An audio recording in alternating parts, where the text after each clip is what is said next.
नमस्कार दोस्तों, स्वागत है आपका पोस्ट ऑफिस कोचिंग में। और आज हम मैथ की, आज 15 तारीख है ना, तो शेड्यूल के हिसाब से आज हम मैथ की जो प्रैक्टिस क्लास है उसको ले रहे हैं। ठीक है, तो ये रहा मैथ के क्वेश्चंस और ये रहे डिटेल शीट। ओके, शुरू करते हैं बिना किसी देरी के। अगर आप भी एमटीएस और पोस्टमैन के लिए प्रैक्टिस करना चाहते हैं तो ये बैच आपके लिए ही है। ठीक है, प्रैक्टिस करना शुरू करते हैं। पहला जो क्वेश्चन है आप देख सकते हैं आपकी स्क्रीन पर। ये क्वेश्चन है बॉड मास से, बॉड मास का जो कंसेप्ट है वहां से ये क्वेश्चन है। ठीक है,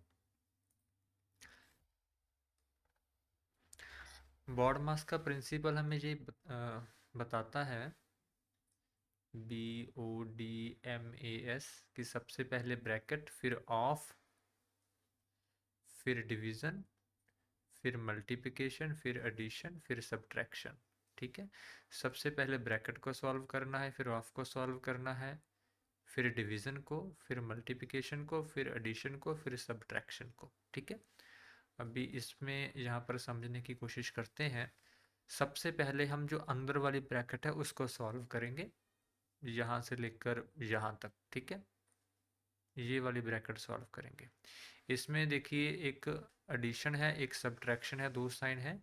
दोनों में से पहले कौन सा करेंगे? एडिशन।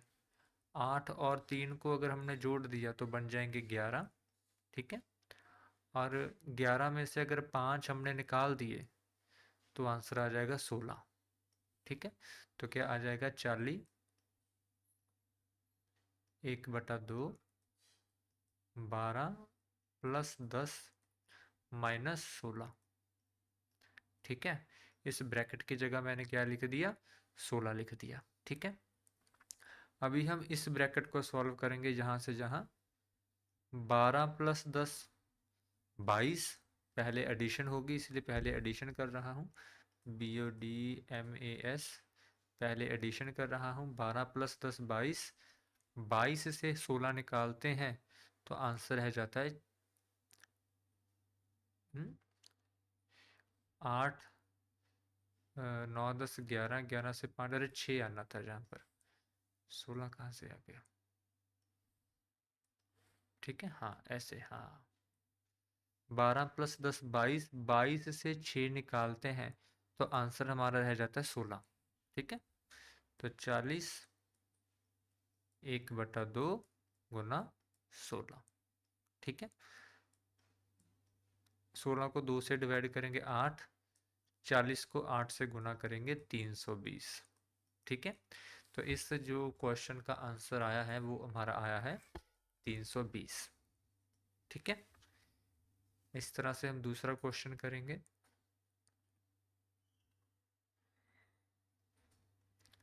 दूसरा क्वेश्चन आप स्क्रीन पे देख सकते हैं कि एक आदमी ने अपनी कार को 6,30,750 रुपये में बेचा और उसको 13% का लॉस हो गया। कितना लॉस हुआ? 13% का। तो उसकी ओरिजिनल जो कीमत थी, पहले कीमत थी, कितनी थी? इसको मैं आपको कुछ अपने तरीके से करवाता हूँ। ठीक है, मैं मानता हूँ कि हम मानते हैं, ये मानकर चलते हैं कि कार की जो कॉस्ट प्राइस थी पहले, वो कितनी थी? वो थी 100%, है ना? प्रतिशत में हमें पता है, लेकिन रियल वैल्यू में हमें अभी ढूंढना बाकी है। ठीक है, उसके बाद उसने 13% का लॉस सहा और उसने उसको सेल किया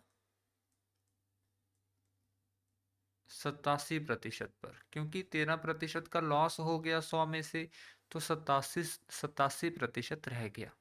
वो 87% कितना दिया हुआ है रियल में?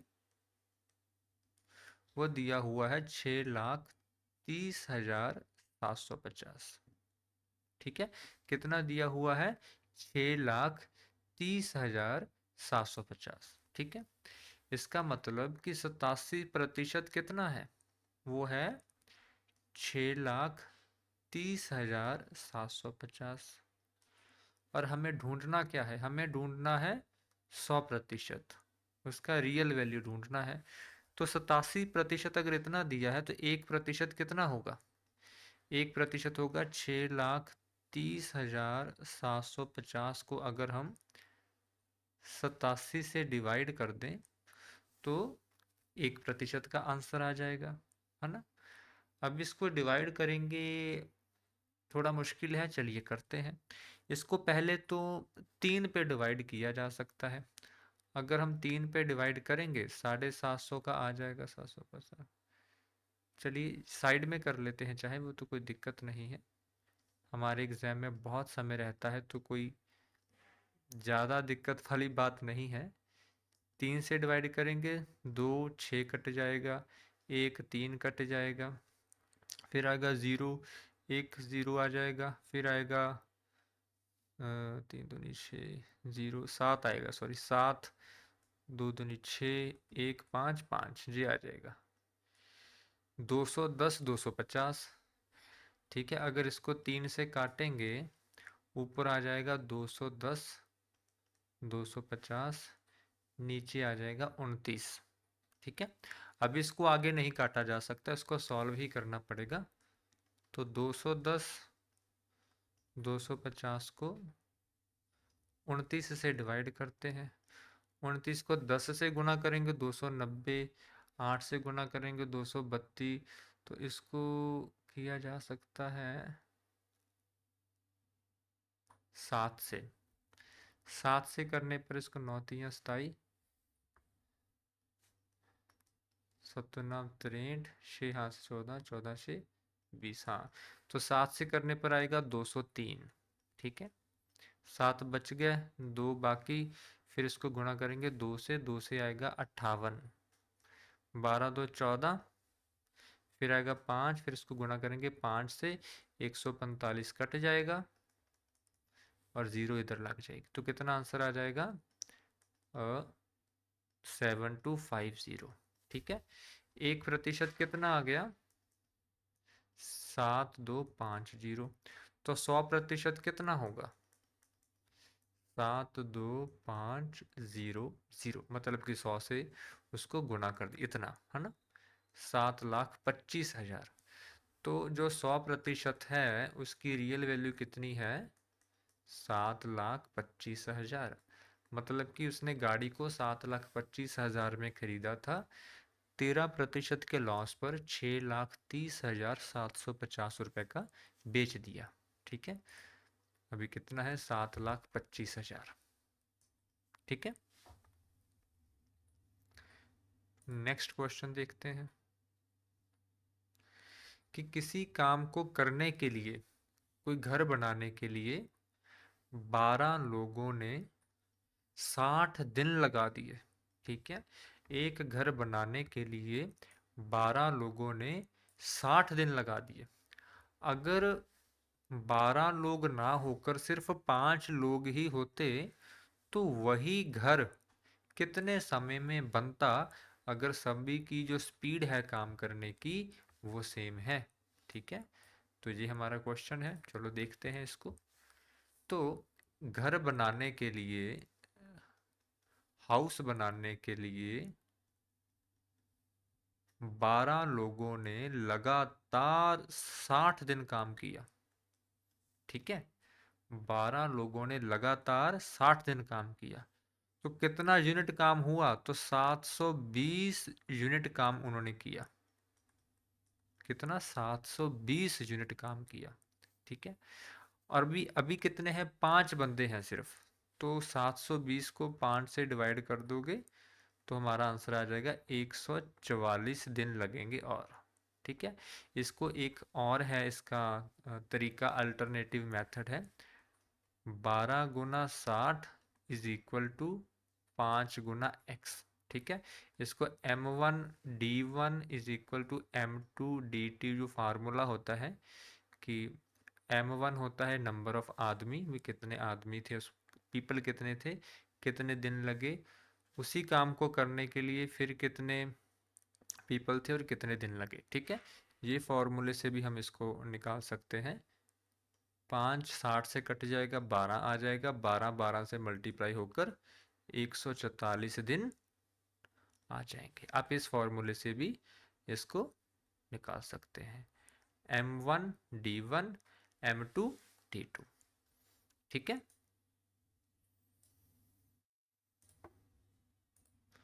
तो इसका आ गया 144। ठीक है, नेक्स्ट है क्वेश्चन नंबर 4। क्वेश्चन नंबर 4 के लिए आपको थोड़ा सा आपका जो कंसेप्ट है वो क्लियर हुआ होना चाहिए एफिशिएंसी का, लेकिन फिर भी मैं आपको इसको समझाता हूँ कि इसको कैसे सॉल्व करना होता है। ठीक है, इसमें दो लोग हैं, एक है ए को ए ना मानकर ए ही मान लेता हूँ चलो, कि ए किसी काम को 20 दिन में करता है और जो बी है वो ए से 25% ज़्यादा एफिशिएंट है। ठीक है, 25% ज़्यादा एफिशिएंट है, तो बी उसको कितने दिनों में करेगा। ठीक है, ओके, इसको समझने की कोशिश करते हैं। मैं मानकर चलता हूं कि ए और बी की काम करने की जो एफिशिएंसी की रेशियो है, पहले उसको निकालने की कोशिश करते हैं। अगर ए किसी काम के लिए 100% एफिशिएंट है, तो बी उससे 25% ज़्यादा एफिशिएंट है, मतलब कि वो 125 यूनिट एफिशिएंट है। ठीक है, अगर ए की एफिशिएंसी 100 है तो बी की एफिशिएंसी 125 है। ठीक है, दोनों को सॉल्व करते हैं, 25 से डिवाइड करने पर 4:5। ठीक है, ए और बी की जो रेशियो आई है एफिशिएंसी की, वो कितनी आई है, 4:5। ठीक है, आपने एक बात हमेशा याद रखनी है कि एफिशिएंसी की जो रेशियो होती है वो नंबर ऑफ डे के उल्ट होती है। ठीक है, अगर एफिशिएंसी की रेशियो है 4:5, तो ए और बी कितने दिन में काम करेंगे, जो डेज की रेशियो है जे उलट जाएगी, जे बन जाएगी 5:4। ठीक है, इसको याद रखना है आपने। अभी देखिए पहली लाइन पढ़िए कि ए को काम करने के लिए कितने दिन लगे थे, 20 दिन। अभी ए अगर 5 दिन में काम करेगा तो बी 4 दिन में काम करेगा। तो यहां पर 20 बनाने के लिए 5 को हम किस से गुना करेंगे, 4 से गुना करेंगे, क्योंकि इधर भी 4 से गुना करेंगे तो इधर भी हमें 4 से ही करनी पड़ेगी ताकि जो रेशियो खराब ना हो जाए। ठीक है, तो 5 को 4 से गुना करेंगे तो 20, रेशियो 4 को 4 से गुना करेंगे 16। ठीक है, ए बी डेज की रेशियो। अब इस रेशियो का मतलब ये है कि अगर ए किसी काम को करने के लिए 20 दिन लेता है, तो उतने ही काम को करने के लिए जो बी है वो 16 दिन लेगा। कितने दिन लेगा, 16 दिन लेगा। क्यों, क्योंकि बी जो है मोर एफिशिएंट है ए से। तो यही हमसे पूछा गया था कि जो बी है वो कितने दिन लेगा, तो वो 16 दिन लेगा जी। ठीक है, नेक्स्ट क्वेश्चन है हमारा, वो है सिंपल इंटरेस्ट से। एक मिनट वेट कीजिए।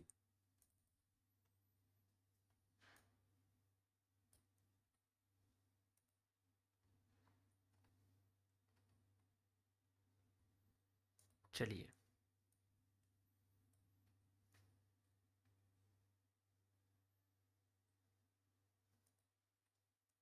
ओके, तो इसमें बताया गया है कि किसी पर्सन ने पोस्ट ऑफिस में इन्वेस्ट किया।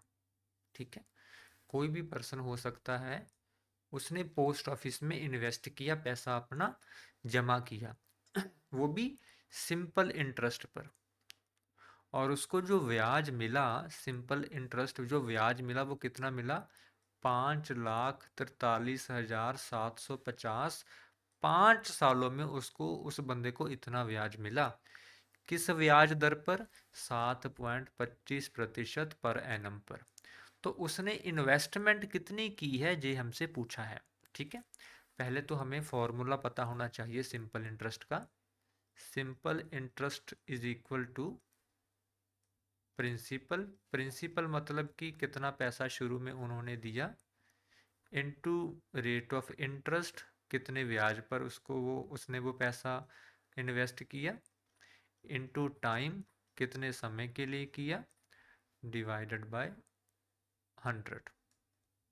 ठीक है, सिंपल इंटरेस्ट हमें दिया हुआ है 5,43,750। रेट ऑफ इंटरेस्ट हमें दिया हुआ है 7.25।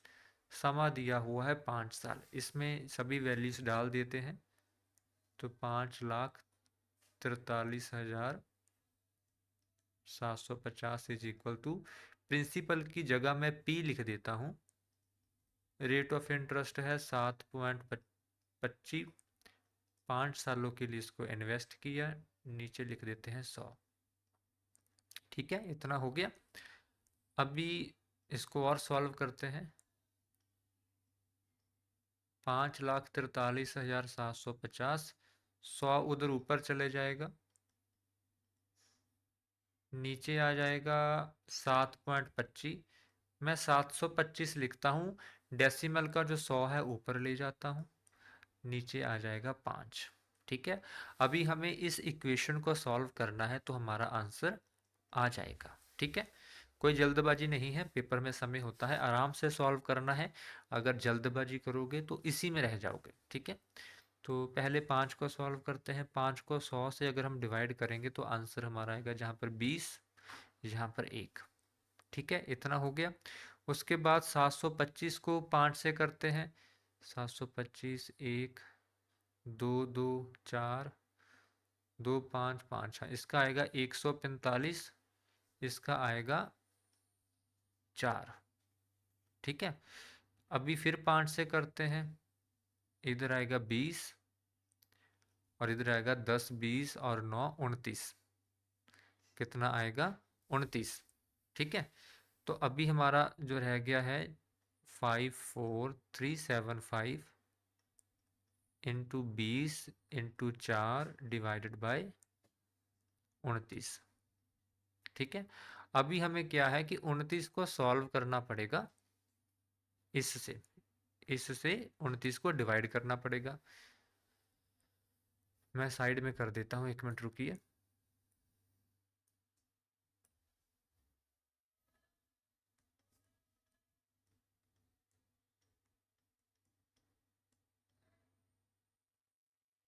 उनतीस, ठीक है, पहले तो 1 से होगा, 29 को करेंगे 25, 25 और 3, 253, 290, 29 को 9, 8, 29 को 8 से गुणा करने पे देखते हैं। 8 9 72, 7, 8 2 16, 16 7 23, तो कितना आ जाएगा? 200। 8 9 72, 7, 8 2 16, नहीं 72 7, फिर से करता, रुकिए। 8 9 72, 7, 8 2 16, 16 और 7, 7 6 13, 2 23, हाँ ठीक है। तो 253, तो नीचे आ जाएगा 232, 3 से 2 निकालेंगे 1, 5 से 3 निकालेंगे 2, 3 इधर आ गया था, इधर आ गया 7।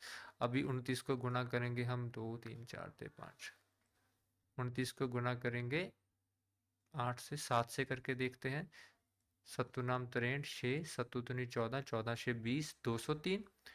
तो पहले हमने गुणा किया था 8 से, फिर हमने गुणा किया 7 से, 203, तो आ गया 14, लास्ट में 5, इधर 5, 29 5 145। ठीक है, तो कितना आंसर आ गया? इसको अगर हम इससे डिवाइड करें तो आंसर हमारा आता है 1875। कितना आता है? 1875। ठीक है, अभी हम देखते हैं। तो अभी 1875 को हम गुणा करेंगे 20 और 80 से, ठीक है। 1875 को गुना करेंगे 80 से, ठीक है। 1875 को मैं 8 से ही गुना कर लेता हूँ।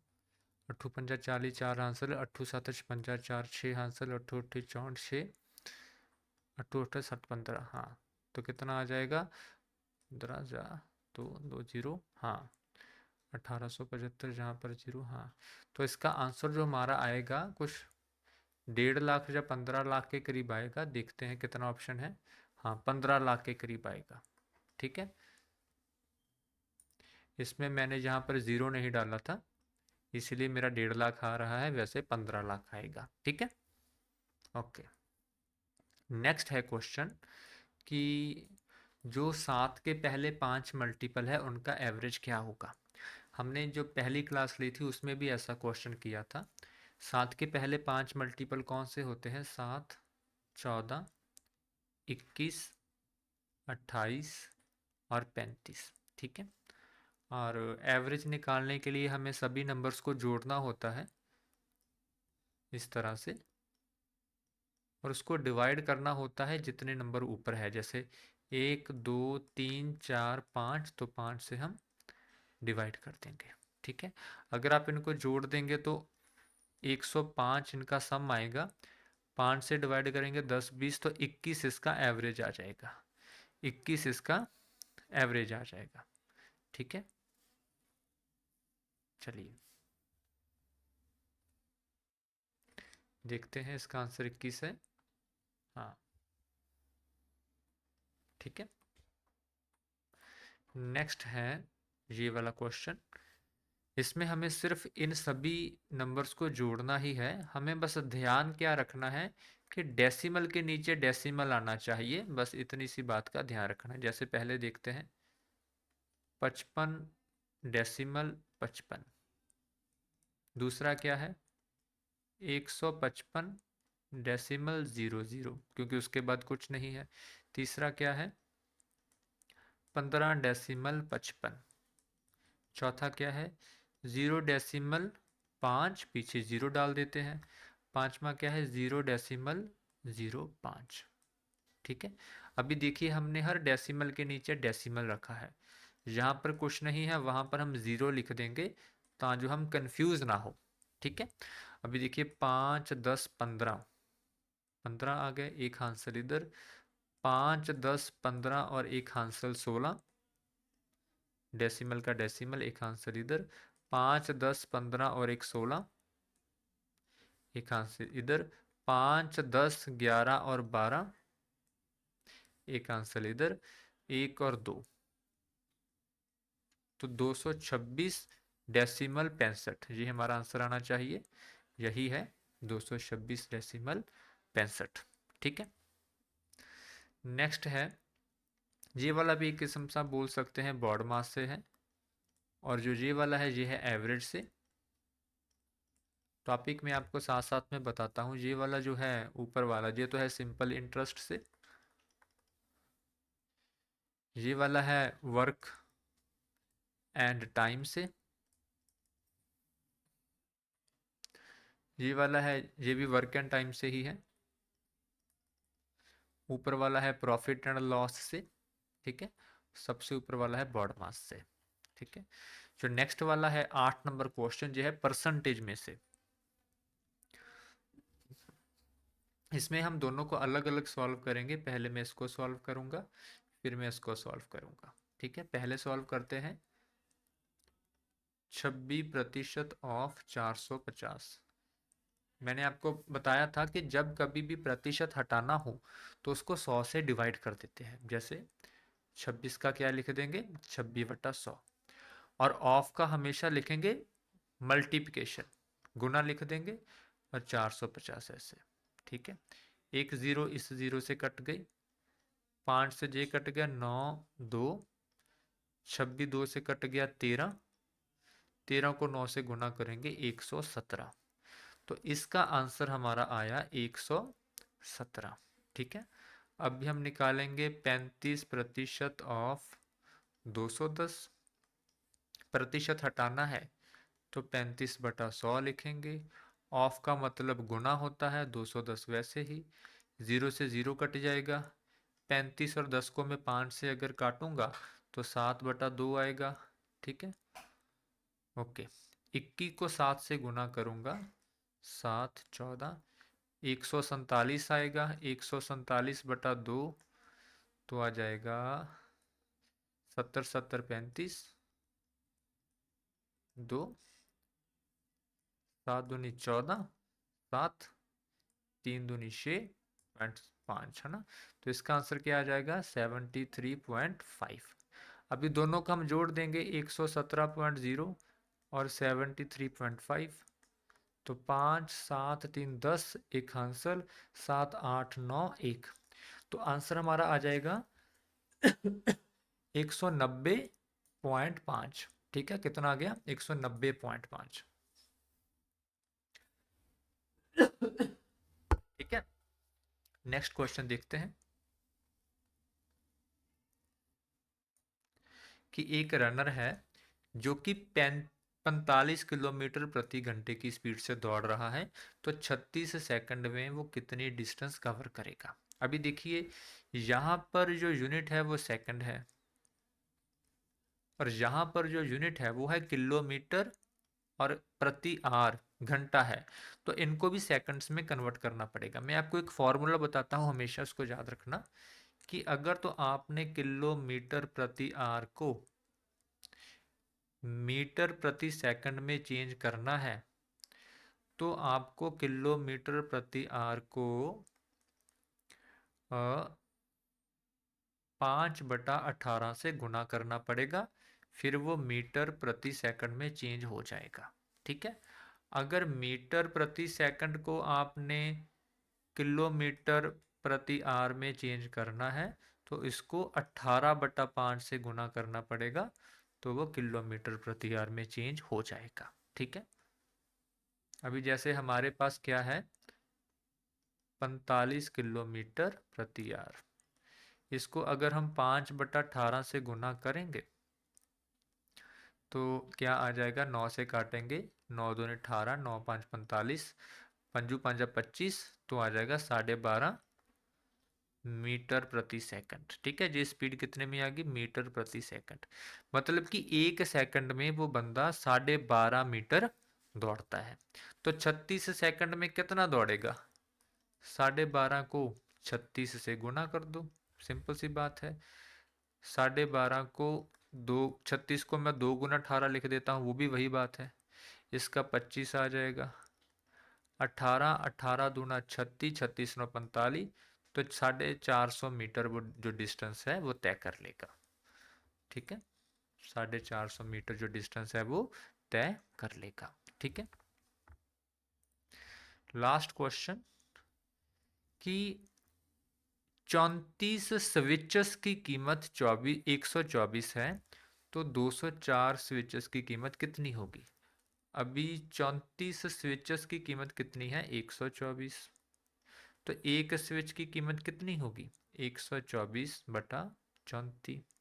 तो 204 स्विचेस की कीमत कितनी होगी 124/34 गुना 204। ठीक है, इसको आपने बस सॉल्व करना है, सॉल्व कर लेते हैं। 102 2 से डिवाइड करें और 17। ठीक है, 17 5 85 17 छिका 102। 124 को 6 से गुना कर दो, 6 चौका 24, 2 हासिल 6 दूनी 12 13 14, एक हासिल एक छिका छिका और 17। तो 744 के जो 204 स्विचेस हैं वो होंगे कितने के 744 के। ठीक है, तो आज की क्लास को हम इतना ही रखते हैं। अगर आप इस पेड क्लासेस के पीडीएफ लेना चाहते हैं तो प्रैक्टिस जो बैच है इसको ख़रीद सकते हैं। ये इसके लिए आप हमारी एप्लीकेशन को इंस्टॉल कर सकते हैं, एप्लीकेशन का लिंक आपको डिस्क्रिप्शन में मिल जाएगा। लेकिन अगर आप शुरू से एमटीएस या पोस्टमैन की प्रिपरेशन करना चाहते हैं तो प्रैक्टिस बैच को ना लेकर आप फुल फ्लैज जो कम्प्रीहेंसिव बैच है इसको ज्वाइन करना, इसमें आपकी पूरी प्रिपरेशन हो जाएगी। ठीक है, अभी के लिए मैं आपसे इजाज़त चाहता हूँ। अभी के लिए जय हिंद, जय भारत, जय जवान जय किसान।